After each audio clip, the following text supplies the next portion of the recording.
candle. Bless our family with house. Our casino. I'm not super strong like Luisa. Don't expect it. ये कहानी है एक जादुई परिवार की इंचांटो नाम की हॉलीवुड एनिमेटेड फिल्म की। ये परिवार आम लोगों से बिल्कुल अलग था क्योंकि इसमें सभी को कोई ना कोई जादुई शक्ति मिली थी। लेकिन इसी जादुई परिवार में एक छोटी सी लड़की थी, मिराबेल, जो बाकी सबसे अलग थी क्योंकि उसे कोई भी जादुई शक्ति नहीं मिली थी। कहानी की शुरुआत होती है जब मिराबेल अपनी दादी की गोद में बैठी होती है और दादी उसे अपने बीते हुए समय की कहानी सुनाती है। दादी बताती है कि कैसे उनके और मिराबेल के दादा के बीच बहुत प्यार था और उनका जीवन बहुत सुखद था। फिर एक समय उनके घर 3 जुड़वा बच्चों का जन्म हुआ, 2 बेटियां और 1 बेटा। उनका परिवार और वह गांव जहां वे रहते थे बहुत शांतिपूर्ण था। लेकिन एक दिन कुछ बुरे लोगों ने गांव पर हमला कर दिया। इस हमले में मिराबेल के दादा की जान चली गई। दादी पूरी तरह अकेली हो गई थी। 3 छोटे बच्चों को लेकर वे बहुत घबराई हुई थी और बार बार चिल्ला रही थी, अब मैं इन बच्चों को कहां लेकर जाऊं। तभी उनके सामने एक मोमबत्ती पड़ी थी और फिर वही मोमबत्ती चमत्कारी बन गई। उससे रोशनी निकलने लगी और वह रोशनी चारों तरफ फैल गई। उस रोशनी ने न सिर्फ उनकी रक्षा की बल्कि वह जगह भी एक जादुई जगह में बदल गई जहां कोई दुश्मन नहीं पहुंच सकता था।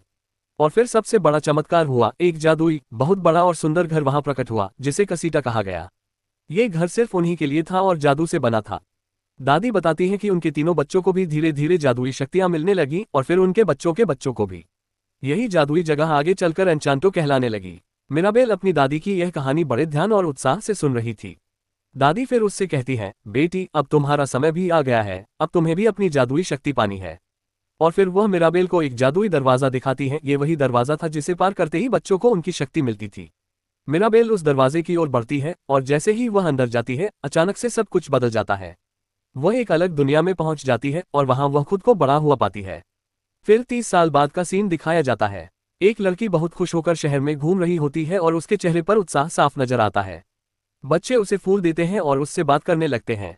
यहाँ हमें पता चलता है कि मारिबेल की माँ के पास 4 जादुई शक्तियां हैं, जिनमें से एक शक्ति है बीमार लोगों को ठीक करने की, यानी वह अपनी जादुई ताकत से लोगों को ठीक कर सकती है। अगर मारिबेल के पिता की बात करें तो वह एक सामान्य इंसान है जिनके पास कोई जादुई शक्ति नहीं है। मारिबेल की 2 बहनें भी हैं। एक बहन जहां भी जाती है वहां वह लोगों को ठीक करती है और हर जगह रंगीन और खुशनुमा बना देना चाहती है। दूसरी बहन थोड़ी टॉम्बॉय टाइप है और बड़ी से बड़ी चीज भी आसानी से उठा सकती है। अब हम मारिबेल के दादा की दूसरी बेटियों और बेटे से मिलते हैं। उन दोनों बहनों का एक भाई है जो अब बुरा इंसान बन चुका है और अपनी जादुई शक्तियों का गलत इस्तेमाल कर रहा है। वह एक गुफा में रहता है और उसे भविष्य देखने की शक्ति प्राप्त है। लेकिन सबसे बड़ी बात यह है कि शहर के लोग अब उसे भूल चुके हैं। ऐसा लगता है जैसे उसने अपने परिवार को छोड़ दिया हो और अब अपनी शक्ति का दुरुपयोग कर रहा हो। अब आज का दिन बहुत खास है क्योंकि आज ये तय होना है कि मारिबेल को कोई जादुई शक्ति मिलेगी या नहीं। समय आता है, सबकी निगाहें मारिबेल पर होती हैं लेकिन वह कोई भी शक्ति प्राप्त नहीं कर पाती। ये देखकर उसकी दादी दुखी होकर कहती है कि मारिबेल को जादू के लिए चुना नहीं गया है और इस वजह से वह आज के 3 खास रिवाजों में भी हिस्सा नहीं ले सकेगी। ये सुनकर मारिबेल उदास हो जाती है और अपने कजिन के पास जाती है जो उसकी मौसी का सबसे छोटा बेटा है और जिसे आज अपनी जादुई शक्ति मिलने वाली है। जब वह छोटा बच्चा ये सुनता है कि मारिबेल को शक्ति नहीं मिली तो वह भी डर जाता है कि कहीं उसे भी न मिले। लेकिन मारिबेल उसे हौसला देती है। रात का इवेंट शुरू होता है, सब तैयार हैं। उनके घर में एक खास मोमबत्ती जल रही होती है जो दादी के सामने रखी होती है। यही मोमबत्ती सभी को जादुई शक्ति देती है। अब वह पल आता है जब उस छोटे बच्चे को उसकी शक्ति मिलती है जानवरों से बात करने की। वह उनके विचारों को समझ सकता है। सभी बहुत खुश हो जाते हैं और उसके लिए घर में एक खास कमरा भी बना दिया जाता है जहां सब फोटो खिंचवाने जाते हैं। लेकिन मारिबेल को वहां नहीं बुलाया जाता। मारिबेल उदास होती है। तभी उसे घर की दीवार में दरारें दिखती हैं और वह घबरा जाती है। वह दौड़कर दादी को बताने जाती है, लेकिन जब दादी वहां आती हैं तो सब कुछ ठीक होता है, ना कोई दरार ना कोई टूट फूट। दादी को गुस्सा आ जाता है और वह मारिबेल को कहती है कि यह सब वह जलन के कारण कर रही है। वह मारिबेल से नाराज हो जाती है और दुखी भी होती है कि उसे कोई शक्ति नहीं मिली। रात को मारिबेल चुपचाप मोमबत्ती को देखने जाती है लेकिन वहां पहले से दादी मौजूद होती हैं जो बहुत चिंतित दिखती हैं। सुबह मारिबेल अपनी ताकतवर बहन से मिलती है जिसे भारी चीजें उठाने की शक्ति मिली है। उसकी बहन उसे बताती है कि शायद तुम ये कर सकती हो क्योंकि जब हमारे चाचा, जो दादी के बेटे थे, घर छोड़ने वाले थे तब उन्होंने भी इस घर को टूटते हुए देखा था। अगर तुम सच जानना चाहती हो तो जाकर उनके कमरे को देखो। अब मारिबेल उसी तरीके से उस कमरे तक पहुंचने की कोशिश करती है लेकिन चलते चलते वह रेत पर फिसल जाती है और एक अजीब से कमरे में पहुंचती है जो किसी स्टोर रूम जैसा लगता है। वहां चारों तरफ जहां तक नजर जाती है सीढ़ियां ही सीढ़ियां थीं। मारिबेल उन सभी सीढ़ियों को पार करती है और एक ऐसे कमरे में पहुंचती है जहां हरे रंग के क्रिस्टल रखे हुए थे। मारिबेल उन क्रिस्टल्स को तोड़ना शुरू करती है और उसमें उसे खुद का चेहरा दिखाई देता है। लेकिन तभी दीवारें हिलने लगती हैं और उनमें दरारें आने लगती हैं। मरिबेल जल्दी से उन क्रिस्टल्स को उठाकर वहां से निकल जाती है। जैसे ही वह अपने कमरे में वापस आती है और उन क्रिस्टल्स को जोड़ती है तो उसे उसमें खुद की तस्वीर दिखाई देती है और पीछे उसका टूटा हुआ घर। उसे ये पता चलता है कि भविष्य में वही अपने घर को तोड़ने की वजह बनेगी। ये देखकर वह बहुत घबरा जाती है। अब मैं आपको ये भी बता दूं कि दादी ने अपने बेटे को घर से क्यों निकाला था, क्योंकि उसके पास भविष्य की बुरी घटनाएं देखने की जादुई शक्ति थी। जब भी वह कुछ बुरा बोलता, दादी डर जाती थी कि ये सच न हो जाए। अब वहां मरिबेल के पिता आते हैं और उसे क्रिस्टल्स जोड़ते हुए देखते हैं। मरिबेल उन्हें सब कुछ बता देती है, तो उसके पिता उसे कहते हैं कि इस बात को अपने मन में रखना, लेकिन घबराना मत। कुछ देर बाद मरिबेल की बहन के लिए रिश्ता आता है, लेकिन मरिबेल के क्रिस्टल्स की वजह से घर में दरारें आने लगती हैं। रिश्ता लाने वाले लोग डरकर भाग जाते हैं और इस वजह से उसकी बहन बहुत नाराज हो जाती है।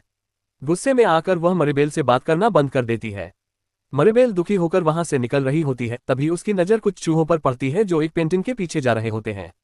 उसे शक होता है कि वहां कोई रास्ता है। जब वह पेंटिंग को हटाकर देखती है तो वहां एक छुपा हुआ रास्ता होता है। मरिबेल अंदर झांकती है। अंदर जाकर वह अपने चाचा को देखती है और हैरान रह जाती है। फिर वो उनसे बातें करना शुरू करती है। मरिबेल के चाचा कहते हैं, मैं अपने परिवार के साथ रहना चाहता था। सबने मुझे गलत समझा। मैं वैसा नहीं था जैसा उन्होंने सोचा। अब मरिबेल अपने चाचा से वो क्रिस्टल्स वाली बात शेयर करती है और पूछती है, क्या मैं सच में अपने घर को तोड़ने की वजह बनूंगी? तो उसके चाचा कुछ पतले से क्रिस्टल्स निकालते हैं और उसमें घर की दरारें दिखाते हैं। फिर वे कहते हैं, ये हो सकता है कि तुम इस घर को टूटने से बचा भी सकती हो। अब मरिबेल अपने चाचा से कहती है, तो फिर आप मुझे भविष्य दिखाकर बताइए कि मुझे क्या करना चाहिए। जैसे ही मिराबेल के चाचा भविष्य देखने लगते हैं, चारों ओर रोशनी फैल जाती है। उन्हें भविष्य में दिखाई देता है कि यह घर टूटने वाला है और मिराबेल उसी भविष्य का हिस्सा है। वो ये सब देखकर रुक जाते हैं। मिराबेल उनसे कहती है, रुकिए मत चाचा, आप मुझे देखेंगे तभी तो हमें इसका हल मिल पाएगा। अब चाचा फिर से भविष्य देखने लगते हैं। इस बार उन्हें दिखाई देता है कि मिराबेल अपनी बहन को गले लगा रही है। वह मिराबेल से कहते हैं, जिस दिन तुम अपनी बहन को गले लगाओगी सब कुछ ठीक हो जाएगा। मिराबेल अपनी बहन के पास जाती है जो बहुत दुखी बैठी होती है। वह उसके सामने फूल फेंक देती है और चुपचाप बैठ जाती है।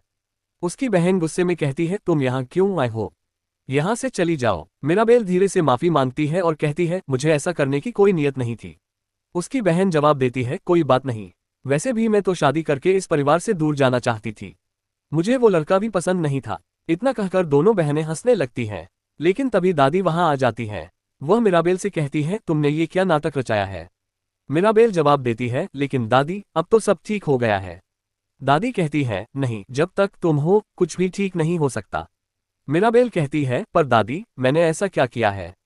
घर में जो दरारें आ रही हैं वो मेरी वजह से नहीं है, बल्कि आपकी वजह से हैं। आपका कठोर व्यवहार ही इसकी जड़ है। चाचा भी इसी कारण घर छोड़कर चले गए थे क्योंकि आपने कभी उन्हें स्नेह नहीं दिया।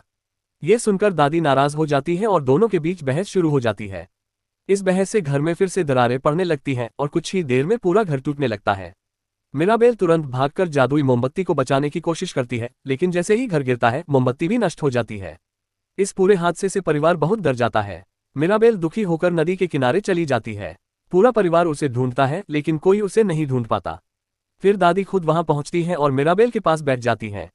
वह मिराबेल से कहती है, मुझे माफ कर दो। मुझे अब समझ आया कि असली चमत्कार वो मोमबत्ती नहीं थी, बल्कि मेरा परिवार था जिसने मुझे सच्चा प्यार और सम्मान दिया। मिराबेल भी अपनी दादी को माफ कर देती है और उसे गले लगा लेती है। जैसे ही वे एक दूसरे को गले लगाती हैं, वहां रंग बिरंगी तितलियां उड़ने लगती हैं। इन तितलियों से वैसी ही रोशनी फैल जाती है जैसी जादू के वक्त होती थी।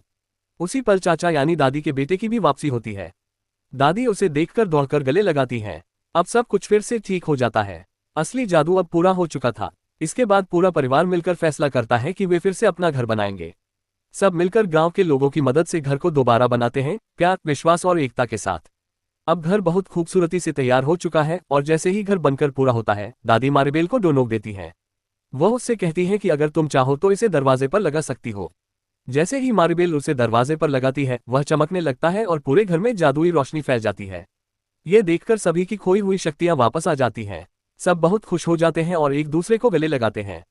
अब फिल्म के आखिरी सीन में हम देखते हैं कि पूरा परिवार एक साथ खड़ा है और सब मिलकर एक फैमिली फोटो खिंचवा रहे हैं।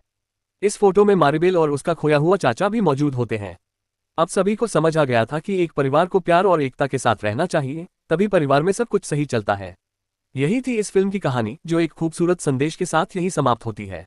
उम्मीद है आपको यह एक्सप्लेनेशन पसंद आया होगा। देखने के लिए धन्यवाद।